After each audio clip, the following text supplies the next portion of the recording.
आप सभी भाई बहनों का आध्यात्मिक ज्ञानात्मक चैनल की ब्रह्म मुहूर्त उपदेश कक्षा में एक बार फिर स्वागत है। आज की चर्चा का विषय है धर्म की बातें पढ़ना सुनना, लेकिन साथ में एक प्रश्न चिन्ह है, मानना, जिसका यथार्थ अर्थ है कि आपके हमारे व्यवहार में धर्म दिखाई नहीं देता। देखिए कितनी साधारण सी बातें हैं, क्योंकि हम सभी भाई बहन अपने मिले हुए जीवन में अक्सर धर्म की बातें देखिए पढ़ते भी हैं, सुनते भी हैं। देखिए पढ़ने का अभिप्राय होता है कि जब हम स्वयं किसी पुस्तक के रूप में, जैसे सात्विक ग्रंथों को हम पढ़ते हैं, गीता का हम अध्ययन करते हैं। अब ऐसी स्थिति में हम सात्विक साहित्य जितना भी पढ़ते हैं उसको पढ़ने से लिया जाता है। इसको धर्म की बातें कहो, शास्त्रों की बातें कहो, किसी भी रूप में आप समझ सकते हैं। और जब हम कहते हैं ना धर्म की बातें सुनना, इसका अभिप्राय क्या है? अब जैसे देखिए हम प्रतिदिन इस आध्यात्मिक ज्ञानात्मक चैनल में प्रतिदिन एक वीडियो तैयार करते हैं, और पिछले 3-4 महीने से तो हम प्रतिदिन ही सुबह भी और शाम को भी एक संध्या बेला ज्ञान कक्षा में भी एक वीडियो तैयार करते हैं। तो आप इन वीडियो को सुनते हो, चाहे आप मेरी वीडियो सुनते हो या अन्य किसी वक्ता की भी आप वीडियो सुनते हो। यानी कि जब जब हम किसी, देखिए, अपने से बड़े ज्ञानी से या गुरु से जब हम ज्ञान लेते हैं तो वो सुनने का विषय आ जाता है। अक्सर कहा जाता है ना कि आप सभी श्रोताओं का बहुत बहुत स्वागत है। तो सुनना ये श्रोत्रिय इंद्रिय, कान को संस्कृत में श्रोत्रिय इंद्रिय कहा गया, सुनने की। अब जब हम पढ़ते हैं या सुनते हैं, दोनों ही स्थितियों में ज्ञान आपके हमारे अंतःकरण में जाता है। लेकिन ये अंतःकरण में देखिए ज्ञान तभी जाता है जब हम मन से श्रद्धा पूर्वक इन सभी बातों को हम सुनते हैं। फिर सुनी हुई बातों पर हम देखिए बाद में चिंतन करते हैं। अब सदा तो देखिए सुनना संभव नहीं है, सदा पढ़ना भी संभव नहीं है, क्योंकि हम सभी भाई बहन देखिए मनुष्य जोड़ी में हैं। आपके हमारे स्थूल शरीर की कुछ आवश्यकताएं होती हैं, कोई दिनचर्या होती हैं, कुछ समाज में रहते हुए परिवार की और भी हमारी जिम्मेदारियां होती हैं। लेकिन जब जब हम देखिए धर्म की बातें, इसका अभिप्राय देखिए सत्संग का ही है, क्योंकि धर्म अपने आप में देखिए उस स्थिति विशेष को धारण करना होता है कि जिसको धारण करने पे हम स्वयं भी सुखी हों, व अन्य मनुष्यों के लिए ही नहीं, अन्य जीव जंतुओं के लिए भी हम ऐसा वातावरण उपलब्ध करें, यानी कि हम स्वयं भी सुखी हों और अन्य मनुष्यों को भी हम सुख दें। जैसे कहा जाता है ना, जियो और जीने दो। और पीछे तो मैंने देखिए एक वीडियो भी बनाया था, जियो और जीने दो, चलो और चलने दो। क्योंकि देखिए मैं यातायात के नियमों से भी कर्मफल सिद्धांतों को पिछले कई दिनों से समझा रहा हूँ।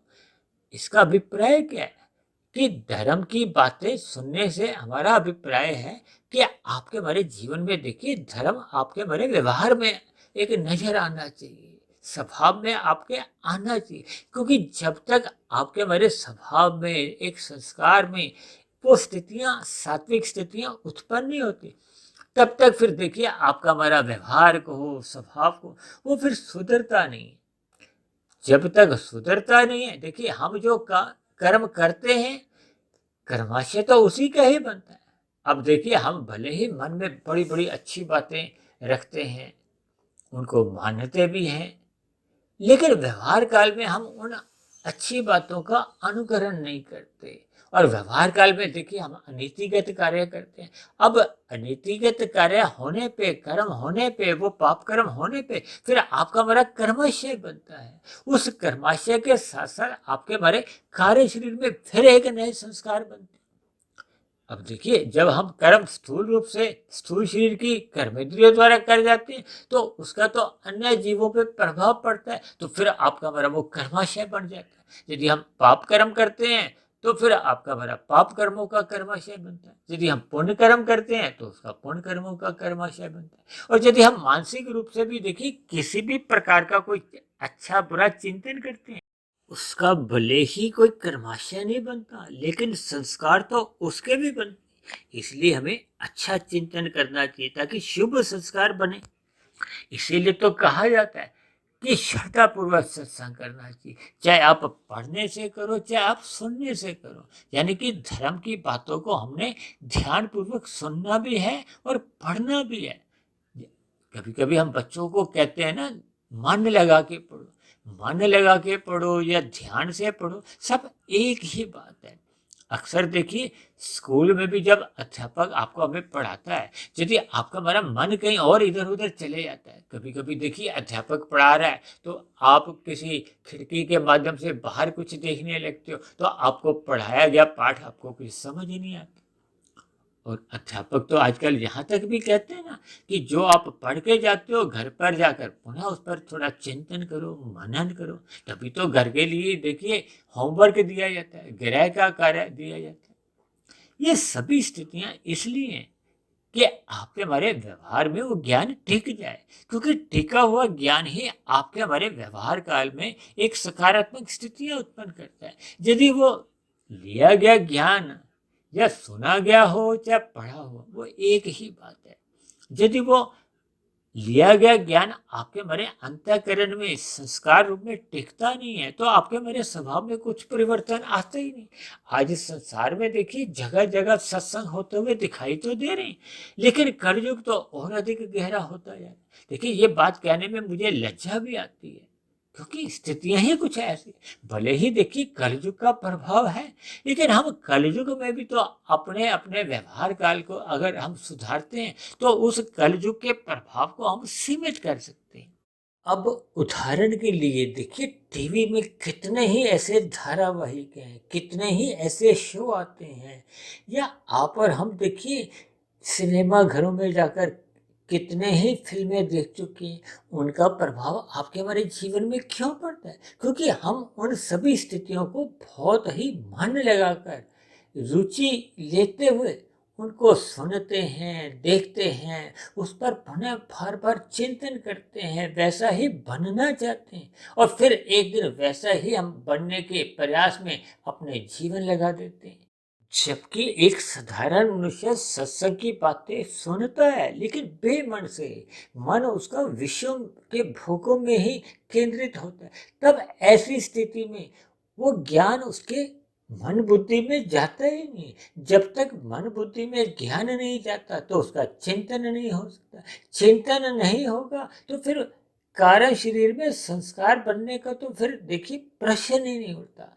जब तक संस्कार आपके हमारे कारण शरीर में बनता नहीं है, तब तक आपके हमारे स्वभाव में कोई सकारात्मक परिवर्तन नहीं आता। देखिए ये जो आज कथा कहानियों पर सत्संग में बहुत अधिक जोर दिया जाता है, अक्सर मनुष्य देखिए कथा कहानियों से तो जुड़ जाता है, लेकिन यहाँ यथार्थ ज्ञान की बात आती है, वहां अपने मन बुद्धि को उसमें लगाता नहीं है। शास्त्रों का जो ज्ञान विज्ञान समझने का कोई प्रयास नहीं करता।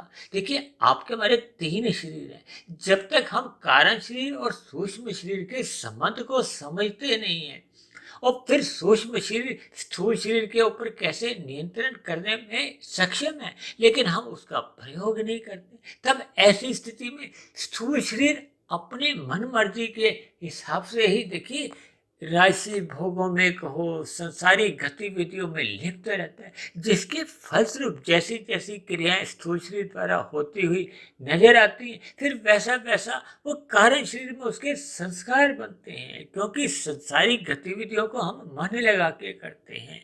मन उसमें जब बना होता है तब ऐसी स्थिति में वो सीधे ही कारण शरीर में आपके हमारे संस्कार बनते रहते हैं। फिर उन संस्कारों से बार बार मन बुद्धि में फुलने उठते रहते हैं। उन्हीं संसारी कार्यों को फिर मनुष्य बार बार करता रहता है। बस इसी संसारी कार्य में ही उसका जीवन गुजर जाता है, और धर्म की बातें जो उसने सुनी थी, पढ़ी थी, उसके जीवन में कोई परिवर्तन नहीं आता। मुझे कुछ ऐसा ध्यान आ रहा है कि तकरीबन 1 डेढ़ 2 वर्ष पहले हमने देखी सत्संग के ऊपर एक चर्चा की थी, कथा, कहानियाँ, कीर्तन और यथार्थ ज्ञान। देखिए, हम अपनी वीडियो में यथार्थ ज्ञान की ही बात करते हैं। अक्सर जो दिन में या शाम को जहाँ जहाँ भी आप सत्संग देखते हो, सुनते हो, वहाँ अक्सर देखिए कथा कहानियों की चर्चा अधिक होती है। कीर्तन का भी वहाँ समावेश होता है। देखिए, कथा का अभिप्राय होता है जो पूर्व में वो घटनाएं घट चुकी होती हैं। जबकि कहानी का उद्देश्य होता है कि ऐसी कोई घटना घटी तो नहीं है, लेकिन मन में ऐसी एक कहानी गढ़ दी जाती है ताकि एक साधारण मनुष्य को उस कहानी विशेष से शिक्षा मिले। और कीर्तन का भी प्राय होता है कि परमात्मा के दिव्य गुणों की चर्चा करना, परमात्मा की कीर्ति को गाना। और उसके बाद की जो स्थिति है वो यथार्थ ज्ञान का भी प्राय है। ये प्रकृति के तीन गुणों का एक हमें संबंध समझना होता है कि इन गुणों से ये कैसे कैसे परिवर्तन होते हैं। हम मनुष्य इन गुणों से बंध जाते हैं और फिर अपना कर्माशय और संस्कार बना लेते हैं। जबकि आपके हमारे जो स्थूल शरीर, सूक्ष्म शरीर और कारण शरीर की जो स्थितियां हैं उनको हम समझ नहीं पाते। और आत्मा और परमात्मा का जो एक सजातीय संबंध है उस पर हम कभी विचार ही नहीं करते, क्योंकि आत्मा का देखिए परमात्मा से ही एक सजातीय संबंध है और हमेशा बना रहेगा। वो तो जब मनुष्य संसारी विषय भोगों में एक अधिक रुचि लेता है तो फिर संसारी विषय भोगों में जो अल्पकालिक सुख मिलते हैं मनुष्य उसी में ही एक रुचि लेने लगता है। और रुचि इसलिए लेता है कि वो अल्पकालिक तुरंत सुख मिलने लगते हैं, और कभी कभी उन्हीं सुखों को भोगते भोगते उन सुखों को भोगने का वो व्यसन ही बढ़ जाता है। तब ऐसी स्थिति में प्रमादवश जब मनुष्य उन विषयों की प्राप्ति के लिए आवश्यक कर्म नहीं करता, तब ऐसी स्थिति में वो अन्य मनुष्यों के हिस्सों को चुराता है, अन्य मनुष्यों के साथ छल कपट, ठगी, हेरा फेरी करता हुआ पाप कर्म कर जाता है। बस इन पाप और पुण्य कर्मों का उसका लेखा जोखा में पाप कर्मों का जब कर्माशय अधिक हो जाता है तो फिर मरने के बाद ये नीचे की जोनियों में उसका अधोगति होती है। फिर नीचे की जोनियों से फिर उसकी धीरे धीरे जैसे जैसे पाप कर्मों का कर्माशय घट घट के पुण्य कर्मों के बराबर आ जाता है तो फिर पुनः मनुष्य होने की प्राप्ति होती है। लेकिन ये जो जन्म मरण का जो बंधन है ये तब तक बना रहता है जब तक आपका हमारे कारण शरीर में अज्ञानता के संस्कार बने रहते हैं। इसीलिए तो कहा गया है कि हमें शास्त्रों का अध्ययन करना चाहिए, ब्रह्म मुहूर्त में उठना चाहिए। ये शास्त्रों का यथार्थ ज्ञान जब तक हम समझते नहीं है तब तक फिर हम उस आध्यात्मिक यात्रा पर अपने जीवन को चलाते नहीं। जब तक हम आध्यात्मिक यात्रा आरंभ ही नहीं करते, जो कि केवल निष्काम भाव से कर्म करने से ही आरंभ होती है। निष्काम भाव से कर्म तभी आरंभ होते हैं जब मनुष्य प्रकृति के विषय भोगों से एक ज्ञान पूर्वक वैराग्य लेता है। ये ज्ञान पूर्वक वैराग्य तभी उत्पन्न होता है जब प्रकृति के तीन गुणों का जो एक यथार्थ स्थिति का मनुष्य को ज्ञान हो जाता है कि माया के सभी भोग तो देखिए जड़ हैं और ये अल्पकालिक हैं, और दूसरा ये जितने भी सुख हैं ये क्रमशः घटते जाते हैं, घट घट के ऐसी स्थिति को प्राप्त होते हैं कि फिर उन्हीं सुखों से ही दुख की एक प्राप्ति होती है। तो इस सभी चक्र को जब मनुष्य समझ जाता है तो फिर मनुष्य का इन विषय भोगों से, गंध, रस, रूप, स्पर्श और शब्द से ज्ञान पूर्वक वैराग्य होने लगता है। तभी उसको धर्म की बातें सुनने में फिर रुचि जागृत होती है। वो श्रद्धा पूर्वक सत्संग करता है, फिर उस पर मनन करता है। मनन करने से ही उसके स्वभाव में परिवर्तन आता है। उसके कारण शरीर में जो पहले के भोग के संस्कार बने होते हैं, अज्ञानता के संस्कार होते हैं, वो क्रमशः समाप्त होने लगते हैं। उसके स्थान पे शुभ संस्कार बनने लगते हैं, और ये शुभ संस्कार बनते बनते जब कारण शरीर में अज्ञानता के भोग के पूर्ण रूप से संस्कार दग्ध बीज हो जाते हैं, तब ऐसी स्थिति में आपका हमारा कारण शरीर समाप्त हो जाता है। तब ऐसी स्थिति में कारण शरीर समाप्त होने पे फिर मन बुद्धि में किसी भी प्रकार के फुरने नहीं उठते।